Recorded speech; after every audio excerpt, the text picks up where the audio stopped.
네, 안녕하세요. 저는 지능형 컴퓨팅 연구실의 전병일입니다.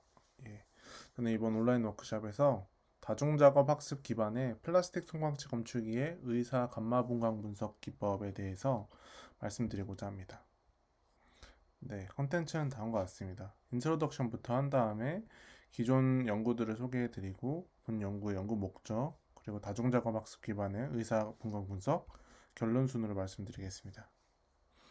일단 그 감마 스펙트로스코피 감마 분광 분석이라는 것에 대해서 먼저 말씀드려야 될 것 같은데, 이 감마 분광 분석이라고 하는 것은 이제 에너지 스펙트럼을 분석해서 이 감마 선원들을 정량적으로 분석하는 그러한 분야라고 할 수 있습니다. 그래서 이것의 목적은 이 에너지 스펙트럼을 분석해서 감마 선원을 식별하고 정량화하는 데 있습니다.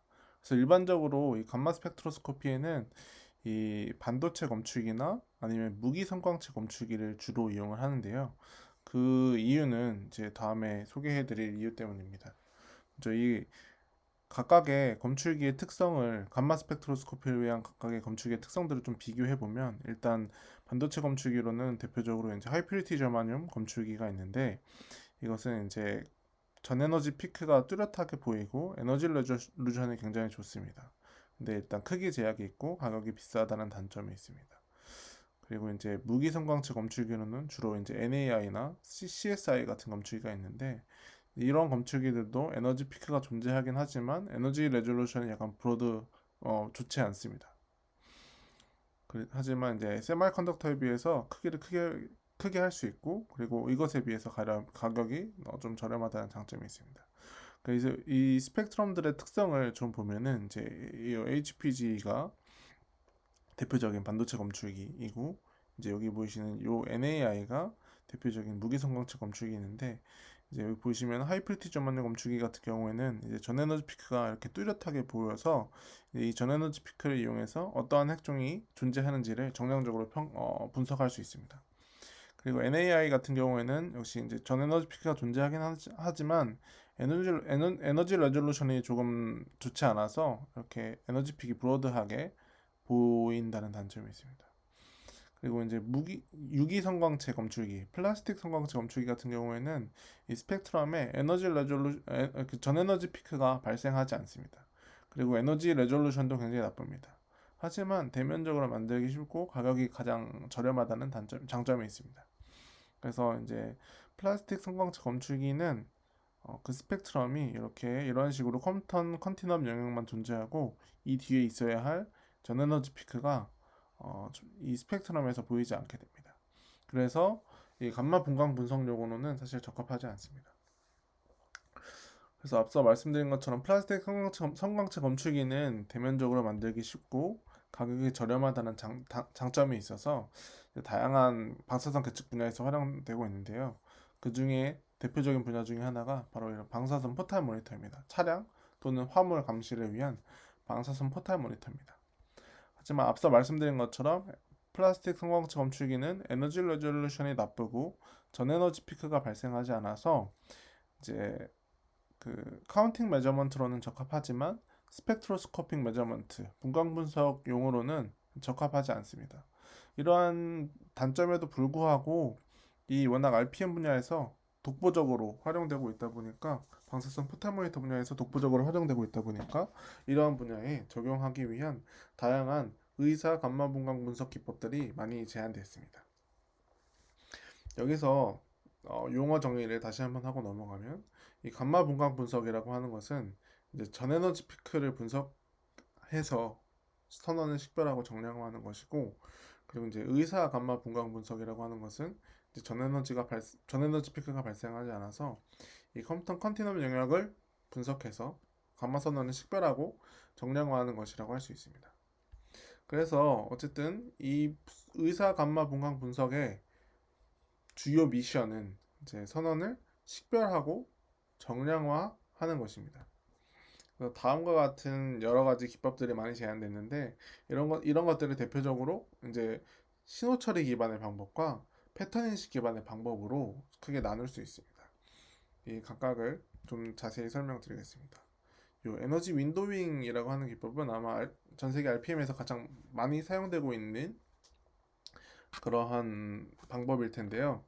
이 방법은 이 채널의 윈도우를 각 핵종으로 매칭해서 이제 이 채널의 어떤 이 윈도우, 채널 윈도우의 그 카운트 레이트의 비율을 이용해서 어떤 윈도우의 카운트 레이트가 좀 높으면 어떠한 핵종이 있다라고 이런 식으로 식별하는 그러한 기법입니다.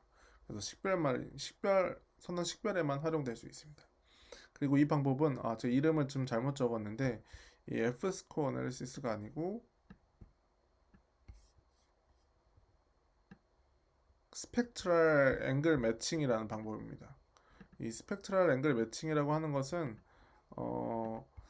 이 각 선언의 이런 스펙트럼을 이렇게 전처리를 통해서 이렇게 플롯해 보면 선언마다 이 스펙트럴 요 앵글이 달라서 이 앵글을 이용하면 이 각을 이용하면은 이 어떤 선언들을 식별할 수 있다라고 제안하는 방법입니다.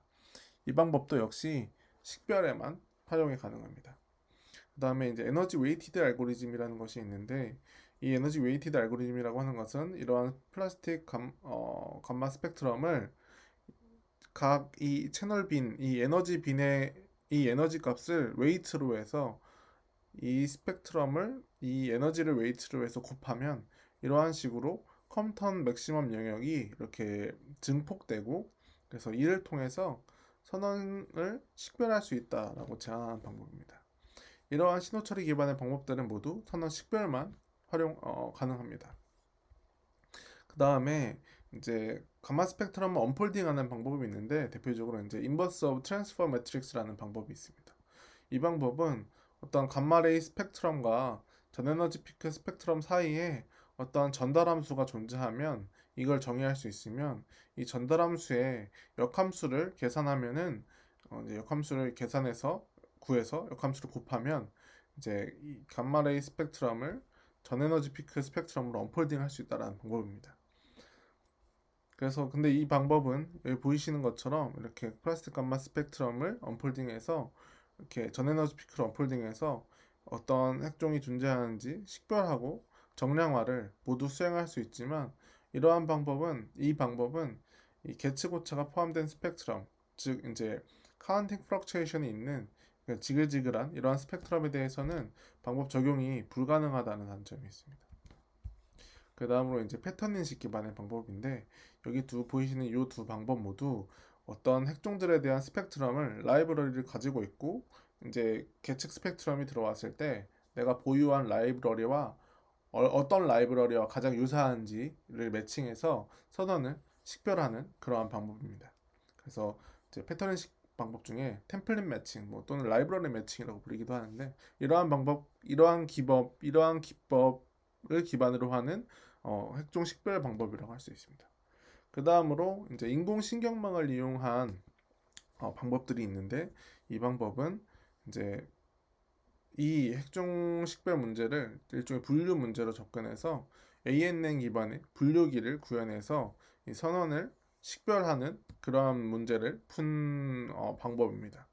그리고 이 방법은 이제 플라스틱 감마 스펙트럼을 입력으로 해서 컴퓨터 엣지를 플라스틱 감마 스펙트럼의 에너지 브로드닝 이펙트를 보정해서 컴퓨터 엣지를 쫙 살려서 이 컴퓨터 엣지 에너지를 이용해서 이제 선언을 식별할 수 있다라고 제안하는 방법입니다.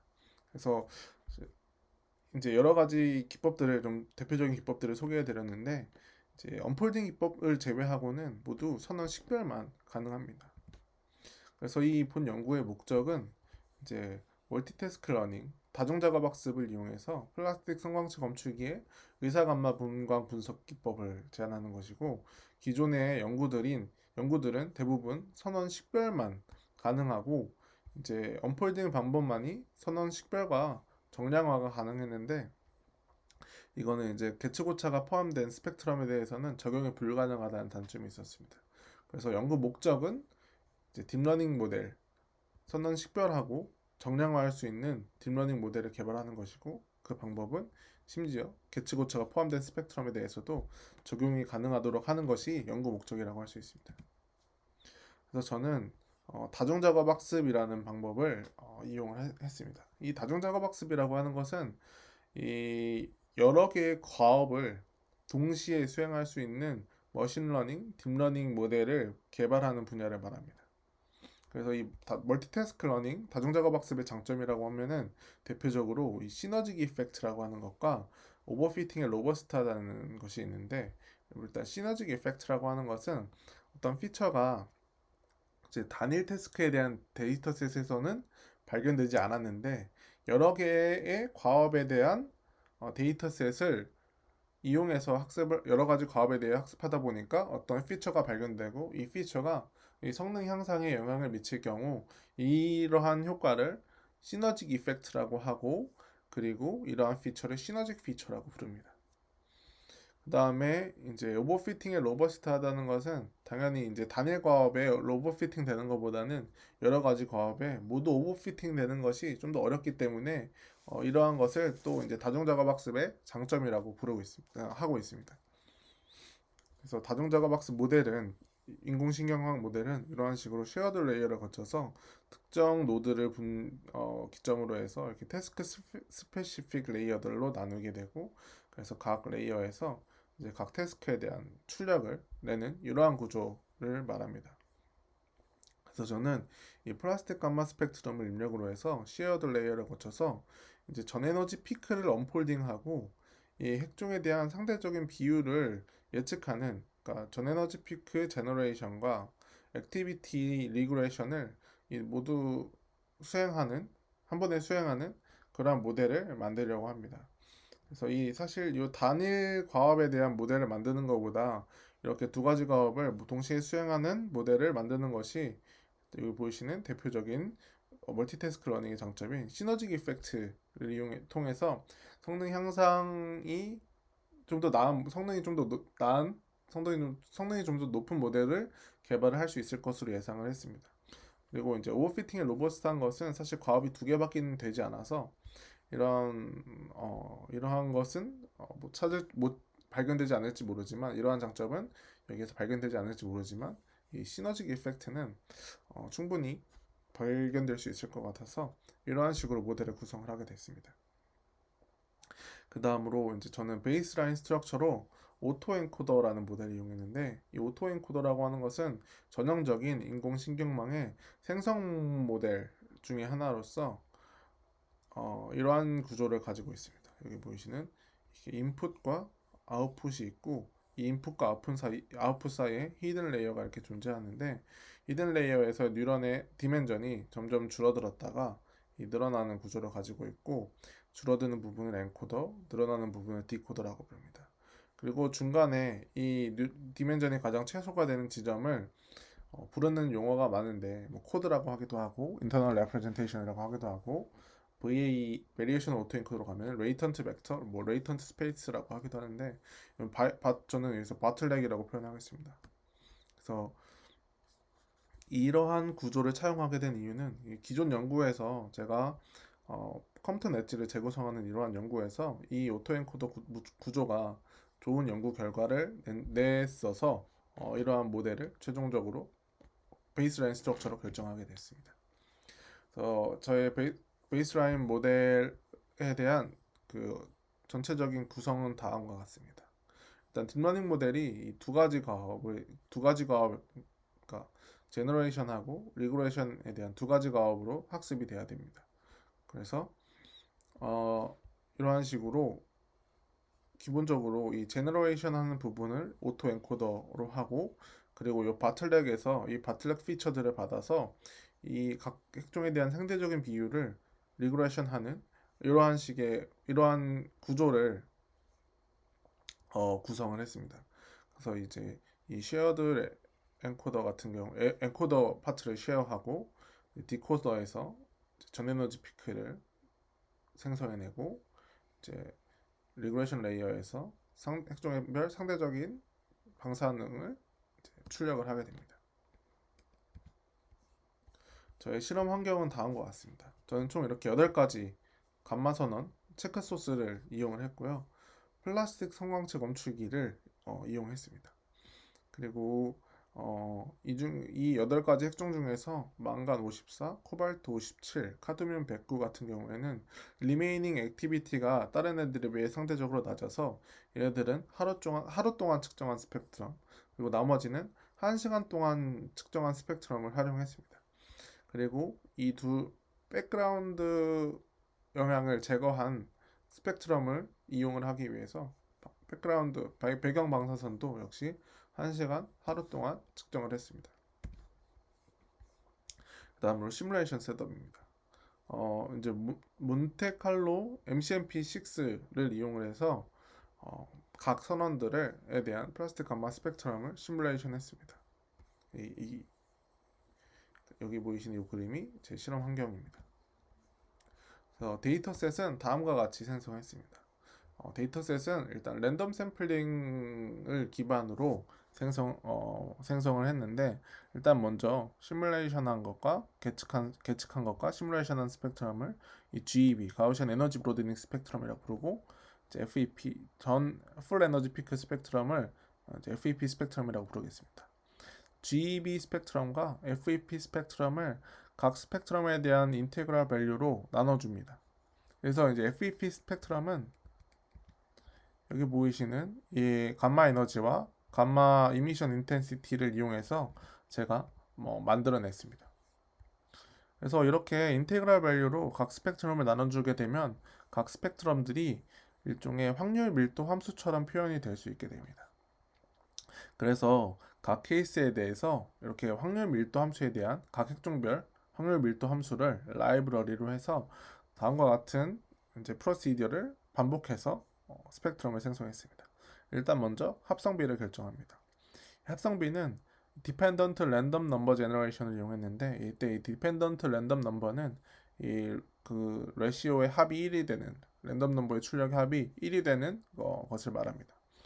그래서 여기서 합성비가 결정되면은 이제 RI 레시오, 그 상대적인 방사능 비율에 대한 레시오에 대한 데이터셋으로 저장을 하게 됩니다. 그럼 그 다음에는 FEP 라이브러리들을 이제 정해진 합성비대로 이제 합성을 하고 여기에 만을 곱해서 FEP 케이스에 대한 스펙트럼으로 저장을 합니다. 그 다음에 GEB 케이스에 대해서는 이제 합성비대로 합성을 하고 이제 먼저 넘버 오브 샘플링을 할 수를 결정합니다. 샘플링할 수는 5만에서 10만으로 결정을 했고, 5만에서 10만 사이에 샘플링 수가 결정되면은 이 여기서 합성된 PDF를 따르는 랜덤 넘버 제너레이션을 통해서 이 랜덤 넘버를 쭉 제너레이션하고 이것의 스펙트럼을 구하게 됩니다. 그 다음에 이렇게 스펙트럼이 구해지면은 이걸 인테그랄 밸류로 나누고 여기 100을 곱해서 GEB 케이스로 저장을 했습니다. 그래서 여기서 만과 이 100을 곱하는 이유는 제가 트라이얼 앤 에러를 이용해서 이렇게 값을 곱해줬을 때 가장 결과가 좋아서 이렇게 값들을 곱해주게 됐고요. 이러한 과정을 총 20만 번 반복해서 20만 개의 페어드 데이터셋을 생성했습니다. 이 중에 16만 개는 트레이닝 셋, 3만 개는 밸리데이션 셋으로 활용했고, 나머지 1만 개는 테스트 셋으로 활용을 했습니다. 그 다음으로 이제 모델 임플리멘테이션입니다. 다중작업 학습 모델을 이제 파이썬 환경에서 딥러닝 라이브러리 이용해서 임플리멘테이션 했고요. 그 다음에 트레이닝 세팅으로는 로스 펑션으로는 각 태스크에 대해서 이 민 앱솔루트 퍼센테이지 에러를 이용했습니다.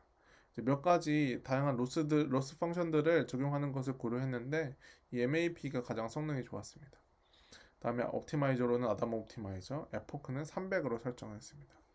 그 다음에 모델 체크포인트 옵션이라는 것을 구현해서 트레이닝 에포크 동안에 밸리데이션 로스를 모니터링해서 밸리데이션 로스가 가장 낮은 모델을 저장했다가 최종 모델로 활용을 하도록 했습니다.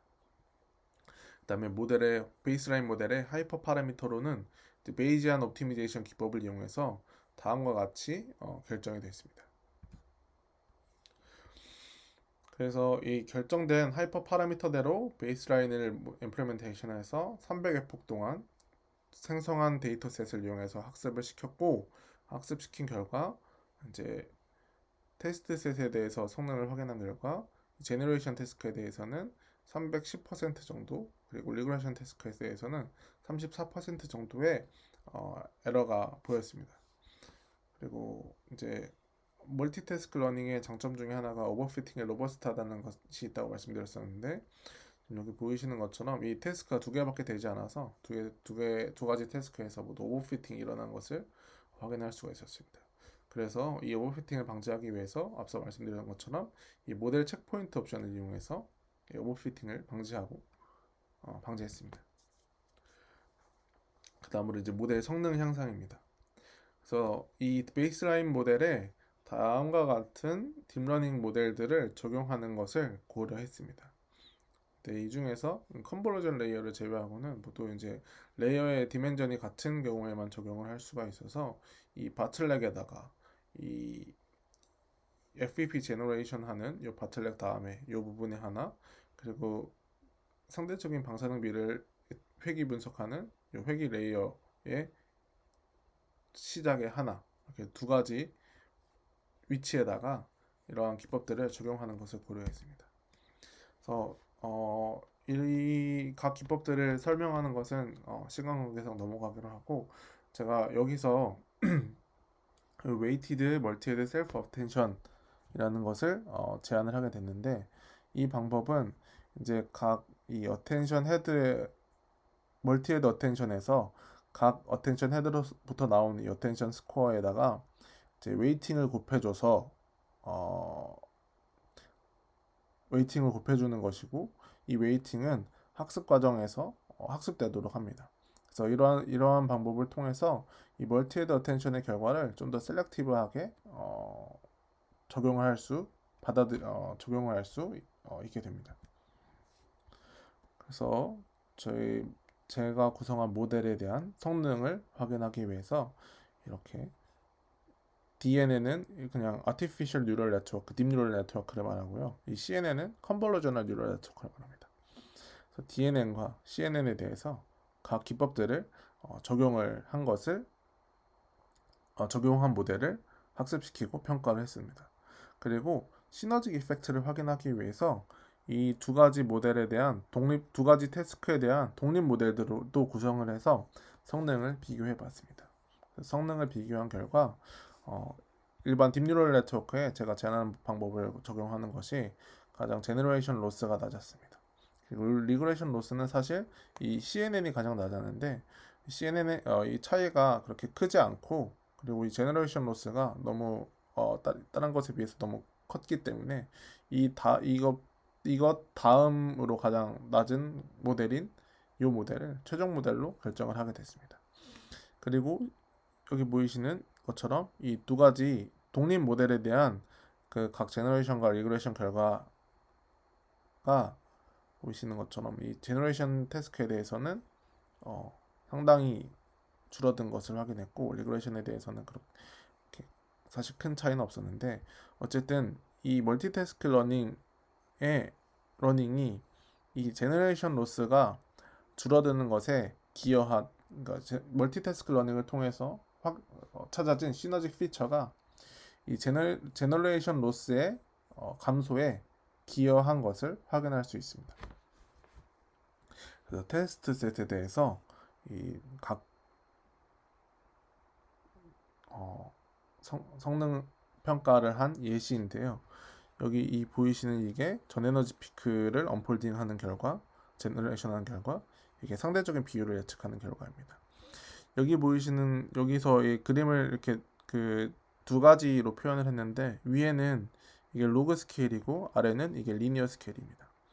이 전 에너지 피크 스펙트럼과 플라스틱 감마 스펙트럼의 이 크기 차이로 인해서 스펙트럼들이 두 개가 잘 보이지 않아서 이렇게 로그 스케일과 리니어 스케일로 표현을 하게 됐습니다. 그래서 테스트 셋에 대해서 제너레이션과 리그레이션 결과가 좀 잘 나오는 것을 확인을 할 수 있습니다.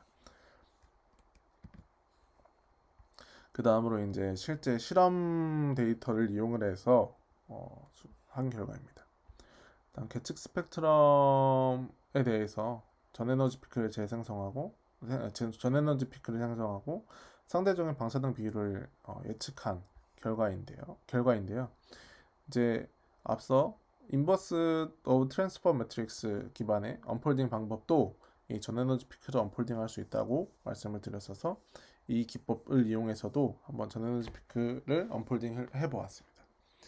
이 인버스 오브 트랜스포 매트릭스에서 트랜스포 매트릭스를 구할 때는 8가지 핵종에 대한 파이난 계측 스펙트럼을 이용해서 트랜스포 매트릭스를 계산을 했고, 그래서 이 트랜스포 매트릭스의 인버스 매트릭스를 계산해서 언폴딩을 수행한 결과입니다. 이 두 가지 방법 모두 전에너지 피크를 상당히 잘 생성해내는 것을 알 수 있습니다. 사실 보시는 지금 여기 이 그림에서 이게 겹쳐져서 잘 안 보이는데 이 MAP 수치로 보면은 이 제너레이션 제 모델의 MAP는 10의 마이너스 2제곱 수준인데 인버스 매트릭스 방법은 10의 마이너스 5제곱부터 10의 마이너스 7제곱 수준으로 사실 이 방법이 좀 더 정확한 전에너지 피크를 재생성하는 것을 알 수 있습니다. 근데 어쨌든 이 방법은 이 실험 데이터는 여기에서 활용한 플라스틱 감마 스펙트럼은 실제 실험 스펙트럼이고 이 방법은 실험 스펙트럼을 이용해서 그 획득한 그 전달 함수이기 때문에 사실 이게 뭐 좀 더 정확하다고 하는 것은 어쨌든 이 방법이 좀 더 정확한 것을 확인할 수 있었습니다. 그 다음으로 이제 모델의 성능 평가를 방사선 계측 관점에서의 성능 평가를 위해서 이 미니멈 리퀘어드 카운트 MRC라는 것을 성능 지표로 정의를 하게 됐습니다. 그래서 이것을 각 단일 선언에 대해서 제너레이션 태스크와 리그레이션 태스크에 대해서 평가를 해보았습니다. 일단 먼저 MRC는 MRC는 우리 모델이 이 전에너지 피크를 각 선언의 전에너지 피크를 성공적으로 생성해내거나 상대적인 이 비율을 정확하게 예측할 수 있는 그러한 최소 카운트 수를 말합니다. 그래서 얘네들은 일단 제너레이션 태스크에 대해서는 이 MRC를 평가하기 위해서 다음과 같은 과정으로 이벨리에이션 셋을 생성했습니다. 일단 각 선언의 계측 스펙트럼을 정규화해서 PDF로 활용합니다. 그 다음에 각 넘버 오브 샘플링마다 100개의 스펙트럼을 생성해내고 그리고 successful generation을 카운트하는데 이때 넘버 오브 샘플링은 100에서 2만까지 10단위로 증가시켰고 이 successful generation에 대한 척도는 이 MAP가 1% 미만인 것을 성공적인 제너레이션이라고 판단했습니다. 그래서 이 넘버 오브 샘플링에서 그 석세스 레이트가 95% 이상이 되는 지점을 MRC로 간주해서 각 선언에 대해서 MRC를 이렇게 평가했습니다. 좀 더 이 과정에 대해서 자세히 말씀드리면 여기 보이시는 이 사천 부근에서의 이 회색이 지금 유로피언 152인데 대략 이 지점에서의 값이 70이라고 하면은 이 70이 어떻게 나온 것이냐 하면은 이 넘버 오브 샘플링이 지금 4000이잖아요. 그러니까 이 유로피언 152의 PDF를 이용해서 이 4000개만큼의 랜덤 넘버를 발생시켜서 스펙트럼을 구하는 과정을 100번 반복하고 그래서 이렇게 100개의 스펙트럼에 대해서 과연 몇 개나 성공했는지 그래서 이 중에서 100개 중에서 약 70개 정도가 이 MAP가 1% 미만인 결과가 나왔다라는 것을 의미하게 됩니다. 그래서 그 베이스라인의 DNN과 제가 제안하는 방법을 적용한 방법이 대한 MRC가 이렇게 정리를 했는데 이 소듐이나 뭐 세슘 137 같은 경우에는 이 DNN이 더 낮았지만 제가 제안한 방법을 적용한 모듈이 대체적으로 더 낮은 MRC를 보이는 것을 확인했습니다. 그리고 각 MRC에 대해서 이제 성능 이 MRC가 제대로 평가되는지 확인하기 위해서 계측 스펙트럼을 이용해서 한번 평가를 해봤는데요. 이 계측 스펙트럼의 이제 시간을 조절해서 이 MRC와 평가한 MRC와 비슷한 수준의 토탈 카운트를 갖는 스펙트럼을 구했습니다. 물론 이제 정확히 똑같진 않았지만 최대한 비슷하게 맞추려고 노력을 했고요. 그리고 이때 이제 인버스 오브 트랜스포 매트릭스 기반의 방법으로도 언폴딩을 똑같이 수행을 해봤습니다. 그래서 그 결과 보이시는 것처럼 제가 제안하는 모델이 좀 더 정확하고 인버스 오브 트랜스포 매트릭스 방법은 언폴딩에 실패한 것을 확인할 수 있습니다. 예, 여기서도 예. 그 다음으로 이제 리그레이션 태스크에 대해서도 동일한 방법으로 이제 평가셋을 생성해냈고 여기서도 역시 MAP가 1% 미만인 것을 이제 Successful Regression이라고 평가했습니다. 그래서 평가 결과는 다음과 같고요. 여기서도 역시 마찬가지로 대의 망간 54가 동일하게 평가된 것을 제외하고는 제가 제안하는 모듈이 더 낮은 MRC를 갖는 것을 확인했습니다. 이거는 이제 역시 앞서 말씀드린 것과 비슷한 방법으로 이제 계측 시간을 조절해서 MRC와 비슷한 토탈 카운트를 갖는 스펙트럼을 계측한 다음에 리그레이션을 수행한 결과고요. 보시는 것처럼 리그레이션을 잘 수행하는 것을 알 수 있습니다. 그래서 결론입니다. 플라스틱 성광채 검출기의 의사 감마 분석 모델 멀티태스크 러닝 기반의 의사 감마 분석 모델을 개발을 했고요. 시너직 이펙트를 확인했습니다. 그 다음에 이러한 딥러닝 모듈을 제안을 했고 여러 가지 이러한 딥러닝 모듈을 적용해서 성능이 향상된 것을 확인했습니다. 그리고 방사선 계측 관점에서 MRC라고 하는 성능 평가 지표를 정의하고 평가를 해봤습니다. 그리고 이제 제가 제안한 모듈을 적용하는 것이 역시 이 성능 평가 지표 MRC에 대해서도 성능 향상에 기여하는 것을 확인을 했습니다. 제가 이때까지 제안한 모델에 대한 이제 장점만 말씀드렸는데 역시 이 방법은 한계가 명확히 존재합니다. 일단 첫 번째는 이제 머신러닝 기반의 방법에 대한 어떠한 단점이라고 할 수 있는데 한계라고 할 수 있는데 일단 데이터 드리븐 메소드라는 것입니다. 그래서 이 데이터셋에 존재하는 경우만 성능을 잘 내고 그렇지 않은 경우에는 좀 다른 결과를 낼 수 있습니다. 그리고 잠깐만. 그리고 감마 선언이 추가될 경우 이 MRC가 충분히 바뀔 수 있습니다. 그리고 실험 환경에 따라서도 또 실험 결과가 바뀔 수 있습니다. 그래서 사실 이제 이러한 것들을 좀 극복하기 위한 추가 연구가 필요한 상황입니다. 네, 이상 제 발표를 마치겠습니다. 들어주셔서 감사합니다.